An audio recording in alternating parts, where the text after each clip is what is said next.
Salut à toutes et à tous. J'espère sincèrement que tout roule pour vous. Vous étiez une foule incroyable à nous rejoindre hier et croyez-moi, vous n'étiez pas là pour rien. Car ce que nous avons diffusé hier, ce n'était pas un simple épisode. C'était une plongée sans filtre dans les coulisses d'un secret bien enfoui, soigneusement dissimulé sous les tapis moelleux du pouvoir algérien.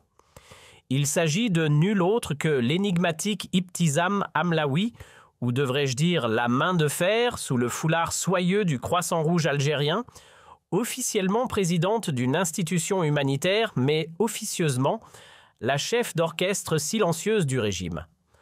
On l'appelle la Miss dans les cercles feutrés du pouvoir, mais entre nous, c'est plutôt la monarque de l'ombre, la souveraine officieuse d'Alger. Pendant que certains s'accrochent à leurs fantasmes, nous, on a préféré garder la tête froide et parler clair. Car voyez-vous, l'affaire Hamlaoui, ce n'est pas une banale histoire de cœur mal placé ou de passion cachée entre hauts gradés et une prétendue influenceuse du régime. Non. Ce que certains médias à la solde d'un agenda bien huilé aimeraient vous faire gober, c'est une version soft, romancée, une liaison interdite, une emprise sentimentale. Bref, un scénario à l'eau de rose pour masquer une réalité autrement plus sulfureuse. Le hic, cette jolie fable ne tient pas la route, ou du moins elle n'en raconte qu'un tout petit morceau. Derrière les rideaux rouges du Croissant Rouge, c'est un autre décor. Là, on parle cash, des valises d'argent, des circuits d'enrichissement clandestins, des aides censées nourrir les oubliés mais qui engraissent des réseaux bien organisés. Ibtissam Hamlaoui n'est pas une simple figurante. Elle joue un rôle central dans cette immense pyramide de fraude où les fonds, qu'ils viennent de l'État ou de partenaires internationaux, sont censés servir les démunis, les réfugiés sahraouis de Tindouf, mais finissent ailleurs, bien loin des camps et de leur misère. Souvenez-vous, hier, on vous a livré des infos croustillantes, documentées, avec des noms précis à l'appui. Pas de spéculation ici que du concret. Juillet 2023, date fatidique, un scandale éclate comme un coup de massue. En cause, des cargaisons entières débarquées sur le sol algérien estampillé humanitaire, mais totalement exonéré de toute taxe. Pas un centime versé au fisc. Nada. Silence douanier complet. Pourquoi? Parce que ces containers bénéficiaient du sésame magique réservé au Croissant Rouge algérien. Une organisation à l'image immaculée enracinée dans l'histoire du pays, bien avant son indépendance et dont le rôle humanitaire lui octroie des privilèges que d'autres ne peuvent que rêver.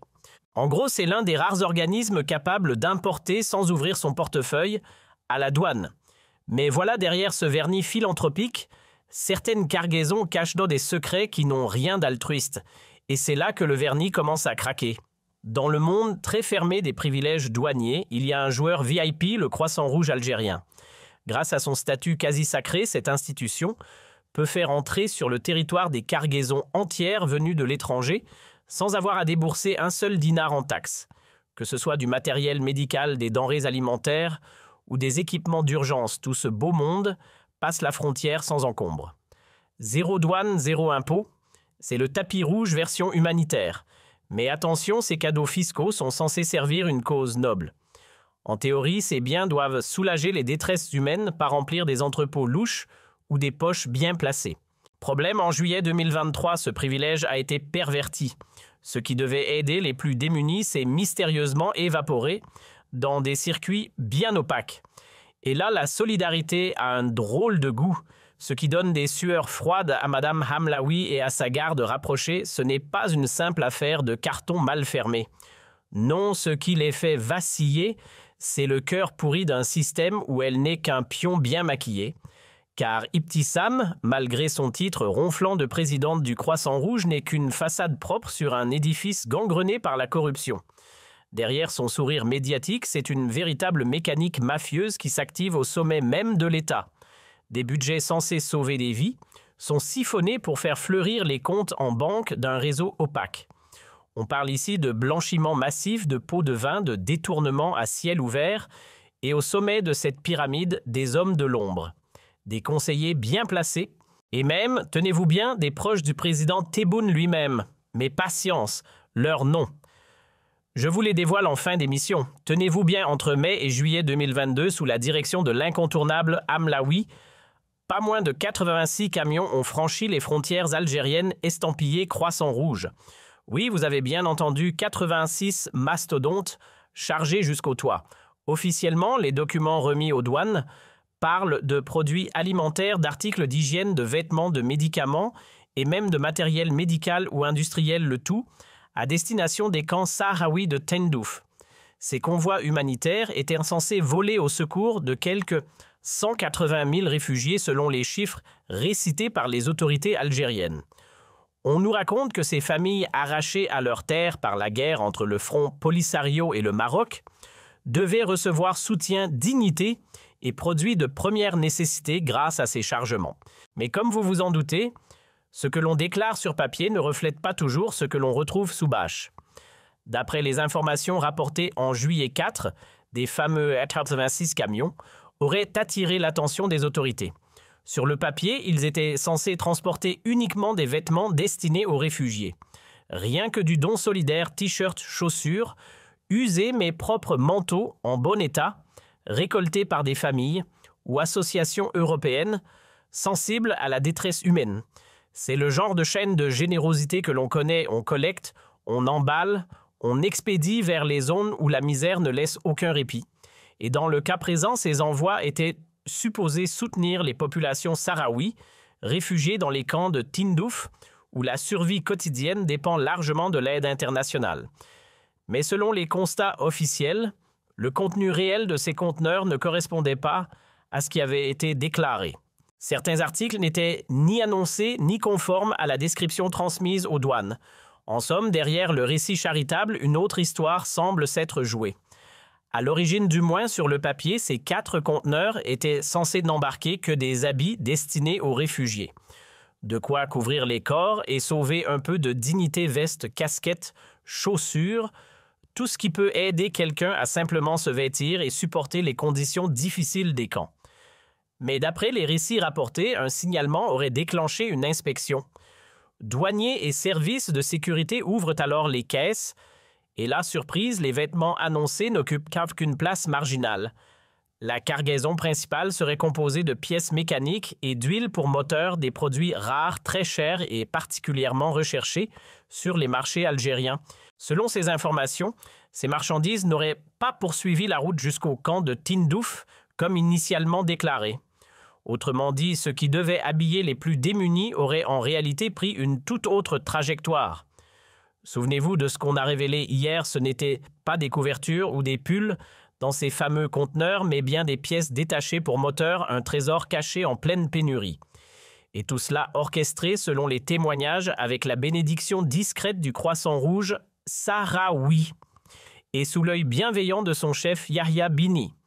Voici le tableau qu'on nous dépeint une fois les convois prétendument humanitaires débarqués. Les marchandises prennent une autre direction.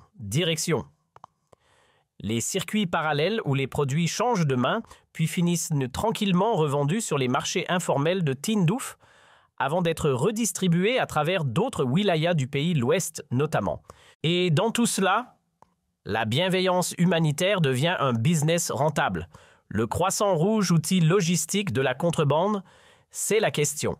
Car si 4 d'entre eux ont été décortiqués, que dire des 82 restants? Voilà la vraie interrogation. Que transportaient-ils? Des biens vraiment destinés aux plus vulnérables ou d'autres cargaisons aux objectifs moins nobles? Y avait-il conformité avec les documents remis aux douanes?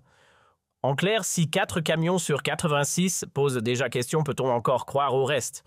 On vous laisse réfléchir à ça. Franchement, qui peut encore croire que tout était réglo? D'après les informations qui nous ont été remontées, pas un seul des convois n'aurait respecté les règles. Depuis que Tizam Hamlaoui a pris les commandes du Croissant Rouge algérien, une mécanique bien rodée se serait mise en place pour contourner la douane sans faire de vagues. Le scénario est malin, on déclare quelques colis conformes pour la forme, juste assez pour que ça paraisse crédible, pendant que dans le ventre des containers, on glisse discrètement des marchandises interdites, des biens non déclarés ou encore ces produits devenus rarissimes dans les rayons algériens pris d'assaut par une demande explosive. Bref, un double jeu parfaitement calculé. Le Croissant Rouge sahraoui, dans cette histoire, Ce n'est pas juste un figurant, c'est un partenaire de l'ombre. Les marchandises en question parquées dans des entrepôts estampillés algériens ou mystérieusement redirigées vers des destinations moins officielles. Pendant ce temps, côté algérien, tout est mis en scène avec un soin presque artistique. On organise des conférences, on aligne les flashs, on fait poser les cartons devant les caméras. L'objectif, montrer au monde que tout est sous contrôle. Les photos parlent, voici les dons, voici les destinataires, voici la preuve qu'on est irréprochable. Le message envoyé aux bailleurs de fonds, nous on ne joue pas avec l'humanitaire, chaque paquet est livré, chaque promesse est tenue. Mais comme souvent, ce qui brille en façade ne reflète pas forcément ce qui se passe derrière les portes closes. Quand les convois atteignent enfin les camps de réfugiés, on pourrait croire que les bénéficiaires reçoivent ce qui leur est dû, mais la réalité est bien différente. Une partie non négligeable des cargaisons disparaît aussitôt pour refaire surface, dans les circuits parallèles du commerce informel.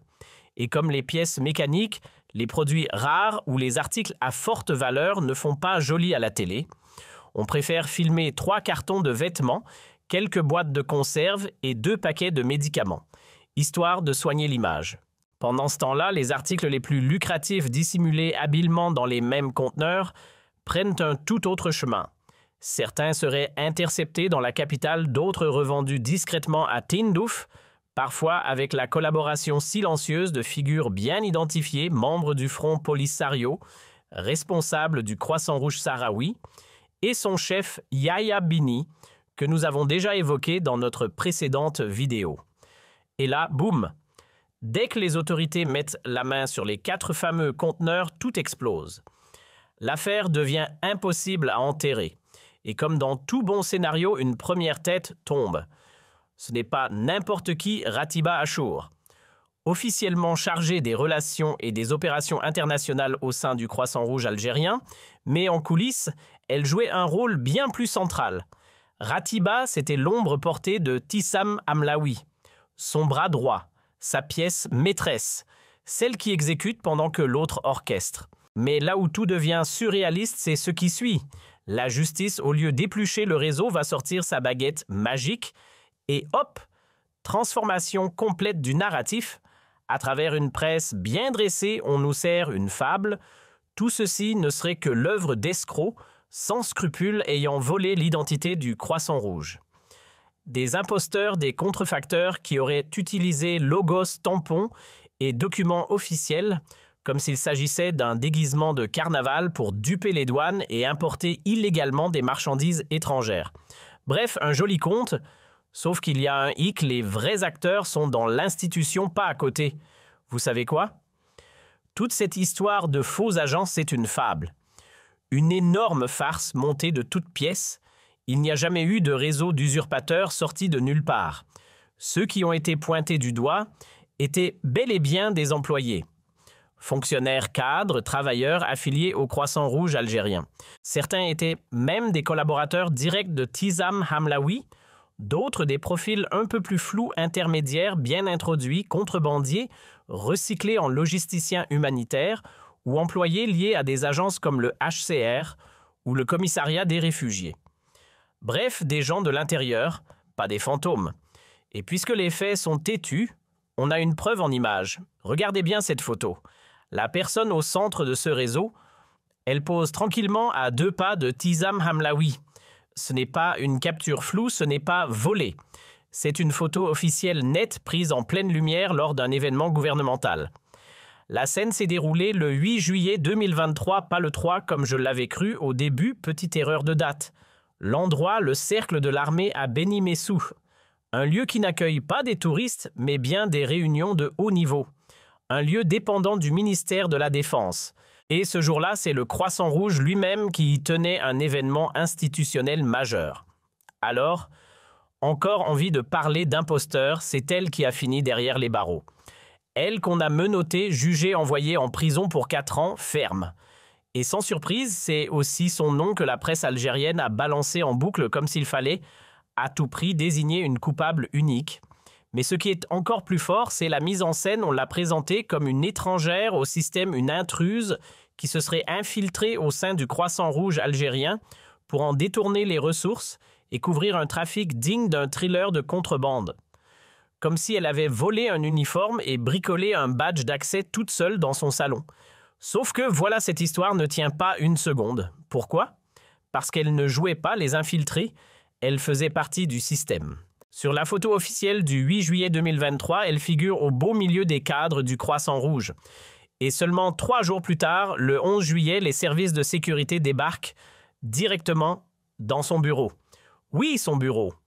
Pas dans un garage douteux ou une planque clandestine. Non, dans les locaux même de la direction générale, là où elle bossait au quotidien aux côtés de Tizam Amlaoui. C'était sa collaboratrice directe reconnue installée, et c'est là, dans ce décor officiel, qu'elle a été arrêtée. Alors vous pouvez bien l'appeler usurpatrice, mais la réalité, elle a des murs, des caméras et des registres RH qui disent le contraire. Alors là, accrochez-vous bien. On voudrait nous faire gober que cette femme, bras droit de la présidente du Croissant Rouge algérien, serait une simple intruse, une fraudeuse, une trafiquante sortie de nulle part. Allons donc, parce que, petit rappel, elle n'est pas caissière au coin d'un entrepôt. Non, elle dirige carrément le service des opérations extérieures et de la coopération internationale. Autrement dit, elle gère les relations avec l'étranger, les programmes internationaux et tous les dossiers sensibles du Croissant Rouge. Et devinez où les forces de sécurité l'ont arrêtée dans son propre bureau. Oui, dans les locaux même de l'institution. Là où elle travaille officiellement, là où il y a des caméras, des témoins, des collègues. Ce n'était pas une cavale, c'était un chiffre de travail. Alors, à ceux qui veulent faire passer tout ça pour une invention ou une erreur judiciaire, je dis allez. Visionnez les caméras, interrogez les témoins. L'enquête ne vous coûtera même pas le prix d'un café. Car une personne qui a un contrat en bonne et due forme, qui assiste aux événements officiels, qui pose fièrement sur les photos d'équipe, aux côtés de la présidente, ce n'est pas une figurante ni une squatteuse, c'est l'appareil lui-même. Et si elle est coupable, alors le reste du décor l'est aussi. Souvenez-vous, on l'a déjà révélé hier, dès que l'affaire a éclaté, le réflexe n'a pas été de faire tomber les têtes, non. Il a plutôt été de tendre un bouclier bien épais autour d'Ibtissam Amlaoui. Car logiquement, après l'arrestation de Ratiba Achour, sa collaboratrice directe la prochaine sur la liste, c'était qui?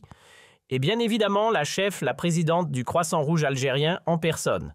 Celle qui signe, qui valide, qui supervise. Mais surprise, aucune convocation, aucun interrogatoire, pas la moindre mise en cause. Et pourtant, c'est bien toute l'institution qui est mouillée jusqu'au cou dans cette affaire d'importation douteuse, de trafic déguisé et de marchandises planquées. On parle de contournement des lois douanières, de dissimulation, de fraude massive, du lourd. Et malgré tout ça, silence radio. Alors posez-vous la vraie question, pourquoi elle est restée hors de portée? Simple, au lieu de lui demander des comptes, ils l'ont couverte.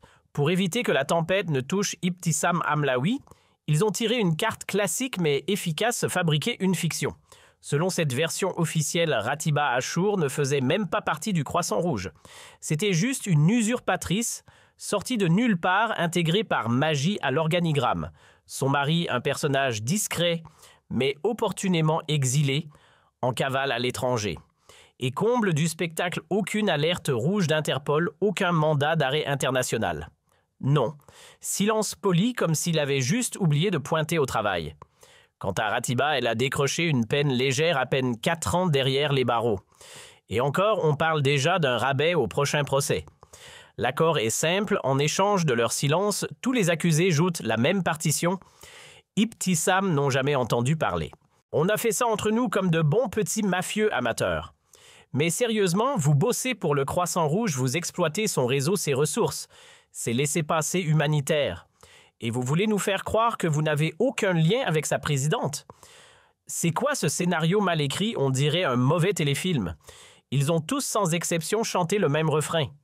Pas par choix, non, mais parce que on leur a glissé un petit message très clair à l'oreille. Si tu ouvres la bouche, si tu balances un nom, prépare-toi au pire. Et ce pire, c'était pas pour eux. Non, c'était pour leurs proches. Tu veux que ta sœur, ton frère, tes parents dorment tranquilles? Alors tais-toi. Sinon, on les traînera dans la boue, on leur collera des dossiers, on les fera passer pour des complices. Face à ce chantage éhonté, Ratiba a craqué. Elle a joué la carte du témoignage obéissant. Dans sa déposition, elle a peint Ibtisam Hamlaoui comme une sainte, une innocente au-dessus de tout soupçon. Blanchie, lavée, parfumée, et les autres pareils. Même discours, même stratégie.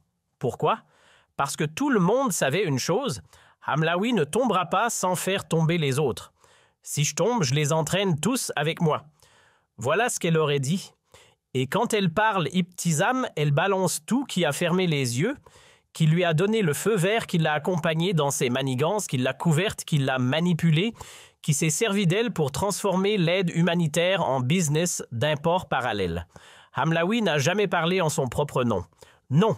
Dès les premières secousses du scandale courant 2023, elle a fait courir un murmure très clair dans les couloirs feutrés du pouvoir. Moi, je suis branché direct avec un des fistons de Tebboune. Oui, l'un des héritiers du président himself. Elle a répété ça à qui voulait l'entendre, au haut gradé des services de sécurité, aux gens bien placés d'El Mouradia. Message reçu 5 sur 5. Mieux encore, elle ne l'appelle même pas « Monsieur le Président » ou son Excellence. Non. Pour elle, c'est Abdid, tout court. Un petit surnom affectueux comme si elle causait avec un vieux copain. Quand elle débarque en visite officielle dans une wilaya, elle glisse subtilement aux wali ou aux officiels « Je viens de la part d'Abdid », histoire de bien rappeler que ses soutiens ne sont pas du menu fretin. Alors forcément, si elle tombait, elle n'allait pas chuter seule. Si on la poussait un peu trop, elle menaçait d'emporter dans sa chute un petit bout de la dynastie présidentielle. Et c'est précisément pour ça qu'on la bichonne, qu'on la met à l'abri, parce que derrière son sourire, elle tient entre ses mains une grenade dégoupillée. Et elle sait exactement à qui elle pourrait la lancer. Soyons clairs, je n'ai aucune preuve formelle que Hamlaoui dit vrai. Peut-être qu'elle joue un jeu tordu, peut-être qu'elle balance les noms d'Abdid et de son rejeton juste pour semer le doute, manipuler les esprits faibles, entourlouper son petit monde. Après tout utiliser des patronymes prestigieux comme Paravent, c'est un vieux classique des arnaqueurs professionnels.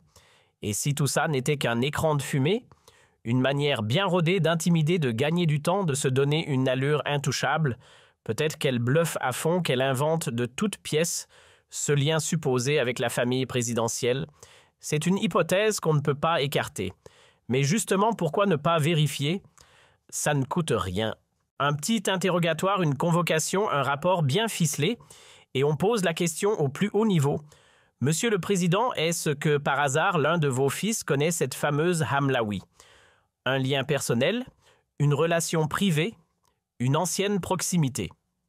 Une réponse honnête suffirait à éclaircir cette zone d'ombre. Alors on attend quoi? Franchement, il n'y a rien de plus simple que de tirer ça au clair. C'est un jeu d'enfant. Mais voilà, bizarrement, personne ne s'en donne la peine. Pourquoi?